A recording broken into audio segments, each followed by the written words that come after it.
Ayan, so hello everyone. Grabe, we are finally here trying to actually taste or savor the delicious meals or to be specific, sweet treats here in Panda Hotel, Hong Kong.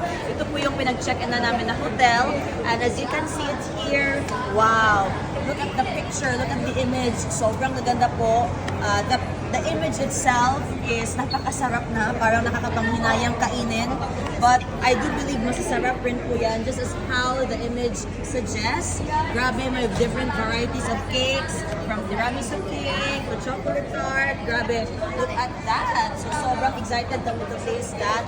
And syempre, sino namang makakalimot sa ating all-time favorite, the ice cream. Syempre, meron din po silang ice cream rito sa Hong Kong with the variety of flavors. Yung babasahin ko is yung hindi ko familiar, may cranberry, meron pa ng Valrhona chocolate. Akala ko chocolate lang talaga yan alone.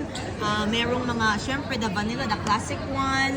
Wow, mango pomelo. I didn't know that's possible. Black sesame, meron coconut pineapple, and Hong Kong milk tea, and a lot more. So, sobrang dami po talaga ng mga ma-explore natin here in the Panda Hotel, Hong Kong.